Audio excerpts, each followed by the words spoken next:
I look great today. My camera is looking great today. I changed the light settings. So, well, look, guys, I compiled some series of questions that you might be interested in, not the about 4 or 5, sha. So, because I've recorded this video before and I realized that it's actually longer than I anticipated. I recorded this video and I didn't press the record button. I just had the audio, so I want to actually record this video again. So I about 5 questions, the most important questions of about this challenge. We will be having a visit to paying a visit to Ibadan on Friday, this Friday, at Iwo Road, under that electric building, or under that electric billboard. We will be going there. We'll be going there to actually call out, and we'll be going to the Black Gig Market also to actually call out anyone who has any evidence for the supernatural or any evidence for Juju or anything like that for 2.5 million. And BBC Africa will be there, BBC Nigeria will be there, BBC Africa Yoruba and Pidgin will be there, and it will be fun. It will be fun. So if you're watching this should be recorded by around this is recorded around, and you should on Wednesday, and we posted on Thursday. You should actually pay a visit to us on, I think, I don't know. All right. I think today's Tuesday. I don't know. I haven't left my house except for So I've been busy with studies. So I'll be answering your questions.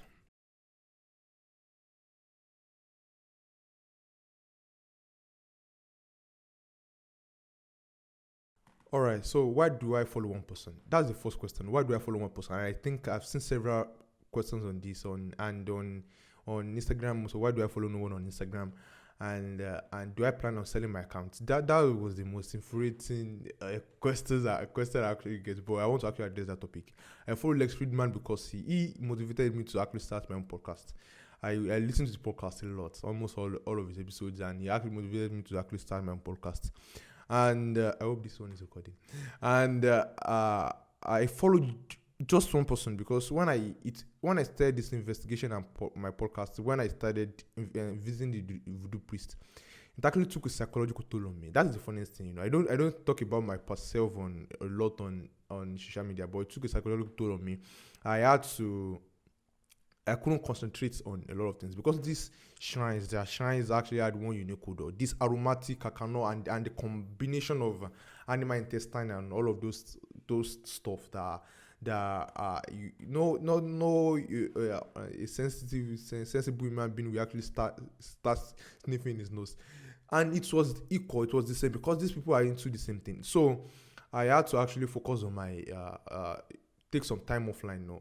Make sure I don't spend too much time online, and I most of the things online are actually pointless and useless. So I just followed just one person, and I'm grateful that you guys actually follow me. On social media, and sometime in the future I will delete all my accounts, delete them and leave you just YouTube. And sometime I think in this 1 year or so, I will delete everything and I will leave you Twitter and Instagram and Facebook. I have a little page on Facebook, share.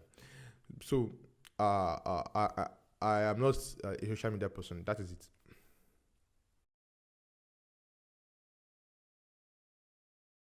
Why do I ask those that during the investigation why do I ask them to actually stay away from me? The thing is that my grandfather was actually killed uh, with poison. He was poisoned, and he was also a vocal political individual, and he was actually poisoned and at a meeting or so. And I just don't want to go by his died the same way that he actually shut out his he defecated his own intestine. Just imagine that he actually excreted his own intestine. Every single organ in his body actually came through his chloroquine, and that was my grandfather, and that was actually brutal for my family to actually. So I'm very careful because if you get attacked biologically, these people will call the attack is juju. They said they've touched you with something, one supernatural. So my safety comes first, and that is very important. The first thing is that after the event at Ijebu, I actually got sick. That's the funny thing, and it wasn't something. It wasn't serious. It was due to stress. I first thing I ate 3 chicken pies and 1 can monster, and I had some stomach problems, serious stomach problem, and then that led to malaria, and within 3 days, I was actually okay after taking some. So my health is very important. My health is very important. And so you guys don't the believers don't find one rumor to actually hold on to.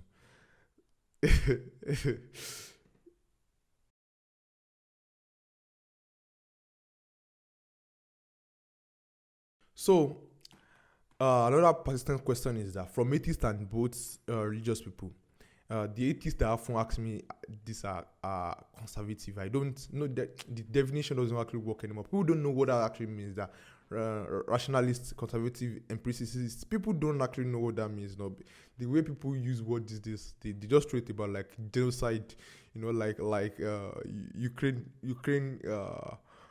Issue is a genocide. People are throwing words around this and they just want to make it useless. So am I bringing Western culture to Nigeria? No, no. Reason is not Western, and I've repeatedly reiterated this on my Twitter page that the reason is not Western.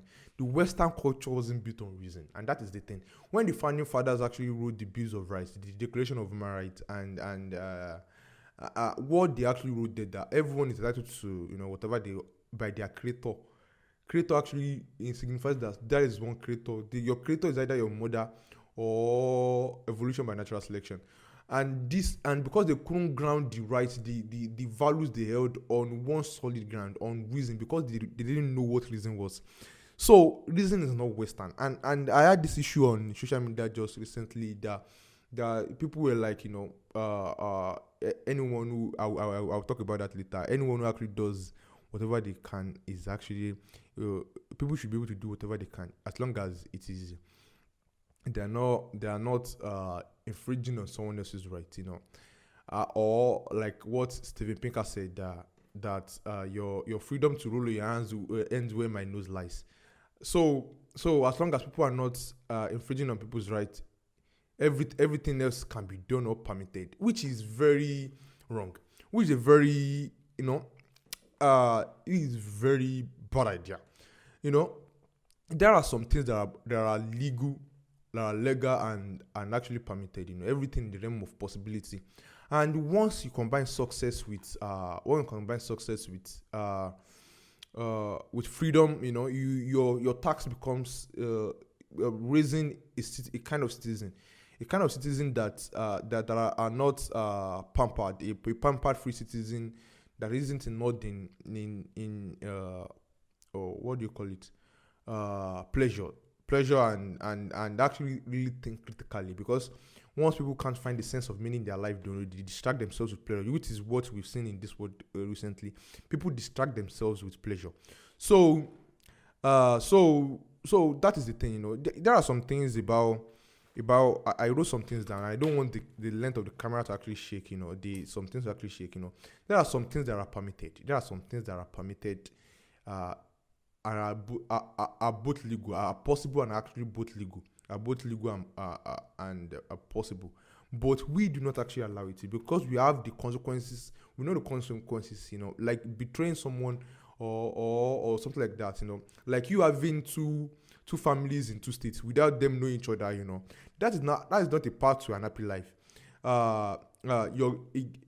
We can actually all agree that 12-year-olds consenting 12-year-olds, even though they are consenting. I don't know about you, but to me, they shouldn't be having sex. Even if it's a consensual sex, they shouldn't be having sex. 12-year-olds shouldn't be having sex. And the idea that 18 years old have the ability to actually decide for themselves, I know that is legal right, that's legal age, but that 18 years old have the ability to think about their life, That is not in all cases, not in the majority of all cases. So is the road to actually police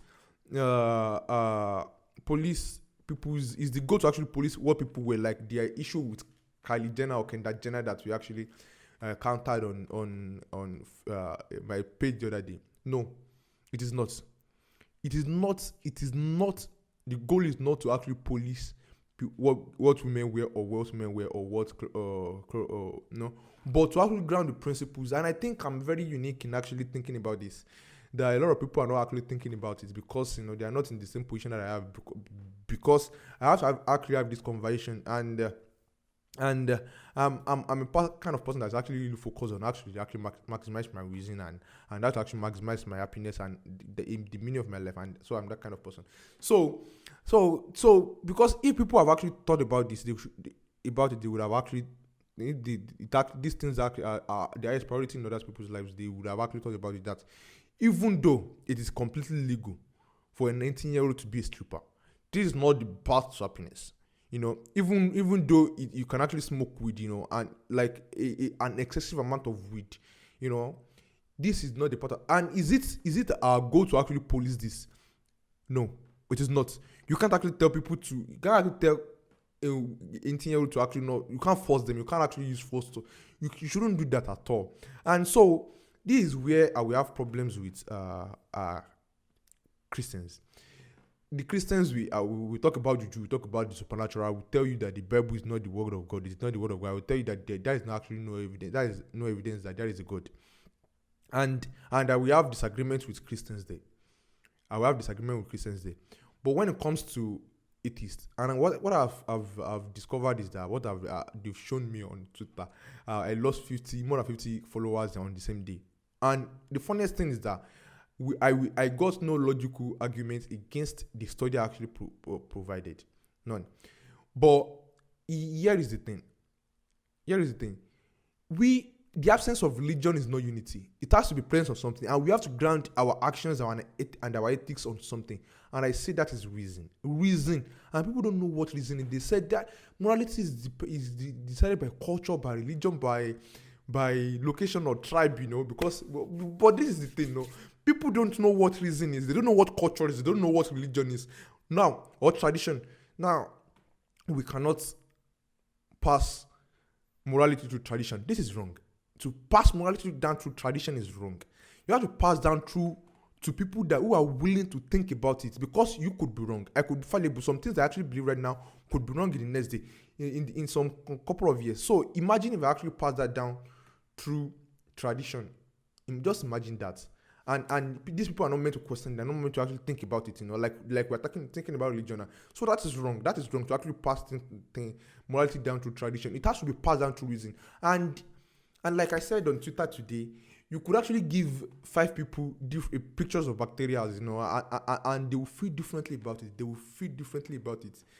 will come to different conclusions about it. But does that mean that their emotions, what they feel about it is actually what the bacteria is all about, No. Culture is actually a product of reason. It is like religion is part of culture, and the conclusions you come to about the universe is actually a product of reason. There is nothing, absolutely nothing in your life that you use to actually evaluate how the world is like beyond reason. Absolutely nothing. Even if your end product is tradition, if your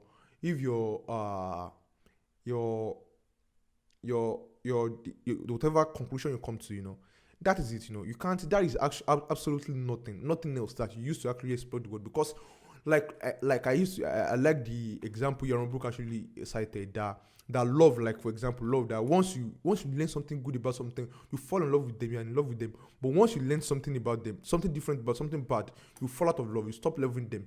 Because emotions are not primary, it is not the product of, they are the product of the conclusions you come to about the nature of reality. And I know I'm very fast when I talk. I think I'm very fast, but you should slow down. That's how I talk. I'm not in a hurry. You should just slow down the speed of your YouTube video. So YouTube video. So emotions are not primary. Emotions are a product of the conclusions you come to. Like in the case of the bacteria, in the case of the dog, like if you get attacked by a dog when you are young, the trauma can actually follow you till you are an adult, and at age 40 you could still be scared of dogs. Emotions are not primary. It is the conclusions about they are consequences of the conclusions you come to about the nature of reality. So culture, no matter irrespective of the culture, reason is still the end product. Reason is still the end tool that you use to explore the world. There is only bad reason. Using reasoning in a bad way and good reason. So if no matter the culture, the values we share about about the world, like what do I prefer to play music? Do I prefer to actually spend my time in the studio and all? It won't be the same. But the principles of achieving a productive life, an happy life, a meaningful life would be the same all through cultures, all through every single culture, because these are grounded on human nature. Reason is human nature. Reason is human nature. So these are grounded on human nature. So that is what is it. We have to ground our morality on reason, and this is a very big task. Like I said, when you combine choice, when you combine freedom with success, your task becomes to actually, because people that don't know what to eat don't actually care about their rights. A lot of them don't. Their focus is just what to eat. But when you combine success with freedom, you have to make sure there are bright deals. Even though we do not believe that we do not think 12-year-old consenting kids should be having sex. We do not think that if a man should have several families that do not know each other, that all over the state, like a driver. Some drivers will have a family in Ogun State, they will have another family in Oyo State because of where they sleep. So and that is actually legal and permitted. So how do we have these bride dues? They are not handcuffs, they are bride dues. Because if they are handcuffs, it actually means they are cuffs, they are forces. Your job is not to police anyone's way of life, but you have to ground your ethics. If you none of you will agree with your 18-year-old child actually stripping at the club, but what do you actually tell him or her? There are strip clubs also. What do you tell him or her? How do you ground this beyond I said so? I said so. Don't do this. I said so. So we have to actually come together and actually look for a way to actually ground reason.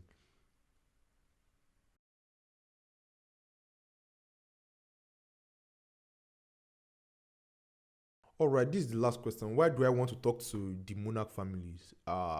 In the royal families in Oyo State and Benin and Oshun and Ife. Because these people have the cultural significance that they play. When the Manchurians, when they wanted to invade China, they actually had to actually solve the cultural prerequisites to getting people to understand them, to getting them to people to accept them into their society.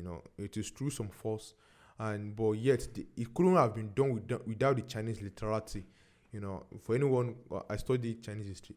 It couldn't have been done without them. So when the Jesuits actually came to Nigeria, and how they did this was actually to actually change coin issue. They turned the issue, because they couldn't have done it without the royal family accepting this. Imagine if the royal family actually told the population that this issue that these missionaries are talking about, issue Satan in the Bible, is not the same issue that we talk about. Just imagine you have known that you actually imagine that Christianity and Islam would have taken root in Nigeria, but they couldn't, because what they do first is actually to change the management. Because most of the people in any kind of civilization can't think for themselves. They change the leadership the same way Constantine actually converted to Christianity in Rome. They did this. It's just the same thing, the same thing. And that was how it was done. So and the Christian religion and the Muslim religion, Islamic religion actually rest on this. They are founded on this Juju idea. Take that away and it will crumble. Now, do I think it will survive? That at least some amount, at least I'm very sure we will take about 25%. Imagine we got rid of Juju in Nigeria. They believe in Juju. We actually get about 25% to 30% of Christians and religious people in Nigeria. 30%. I'm very sure that that we actually will do. Then that is where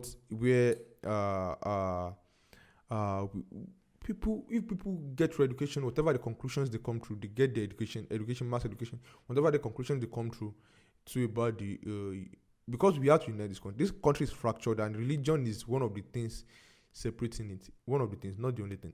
One of the things separating it.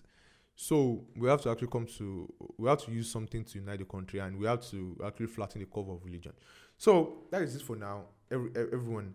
If I and my crew will be in Ibadan on Friday.